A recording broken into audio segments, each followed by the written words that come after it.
Have here verse 25 of the 11th chapter of the Gospel of John. Martha is in a conversation with Jesus in anticipation of their arrival at the tomb. Jesus has assured Martha that her brother Lazarus will rise again, and she affirms what was, of course, orthodox teaching in the Jewish world at that day, that there would be, in the last day of human history, a general resurrection of the dead, which Jesus, of course, does not deny, because that's part of New Testament teaching. But he then says to her something that is going to be somewhat more shocking, I suppose, and really the precursor to the events that are going to take place here, as we have his statement now at verse 25, Apen. Apen is from lego, I say, is the meaning of the word. This is the third person singular aorist active indicative. It forms on the second aorist. So we have what appears to be a kind of irregular construction, but of course the second aorist will do that. So apen, he said, aute, the indirect object of the comment. This is the dative singular feminine referring to Martha. So he said to her, and then the subject of the verb, ho Jesus, in the nominative. So Jesus said to her. Then we have this rather striking and commonly used formula in the book of John, ego eimi, I am, which of course has been taken by many as a way of incorporating a kind of reference to the name for God in the Old Testament, Yahweh, I am.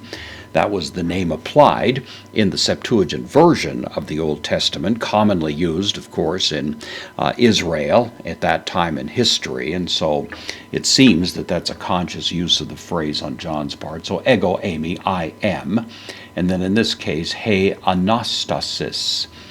This is a resurrection. We've seen this before in this context. It's a feminine noun, so I am the resurrection. And then he adds kai, the connective, he zoe, the life. I am the resurrection, which is that which brings life out of death, and then I am the sustaining power of life. And of course, Jesus is going to prove that clearly enough in his own resurrection, which will issue forth into an indestructible life, which becomes the great benefit and blessing of all who are those joined to him. And Jesus alludes to that as he continues, ho, the pistuon. This, of course, is a participle. This is the present active participle, masculine, singular, nominative. So the believing one is literally how we'd read it. The believing ace. This is the preposition, takes the accusative into emi, the accusative pronoun, first person pronoun in the accusative case. So the believing in me one is the way that participle is generally constructed literally, rendered usually by translation, he who believes in me. And then con, combination of kai and eon, idiomatically meant something like though or although, takes the subjunctive typically, which is what we have here, from apothnesko. This is apothane.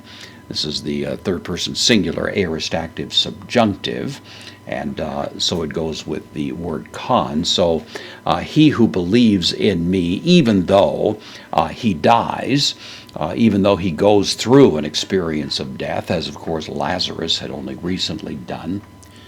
And then the future of zao.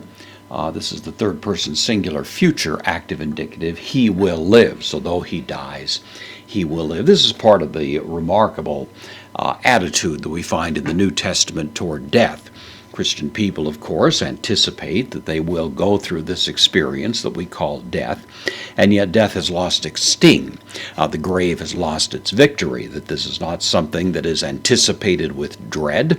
The writer to the Hebrews talks about those who, through fear of death, had all their lifetimes lived in bondage. But of course, the great liberty that a person experiences in Christ frees one entirely from that fear of death. It simply becomes that moment of passing through a kind of mist from one reality into another. And this is really the tenor of the New Testament in discussing the subject. So Jesus says, I am the resurrection, I am the life, the one who believes in me. Even though he dies, even though he goes through this momentary experience, nevertheless he will live, and of course impliedly by that, He means live forever in the presence of Christ.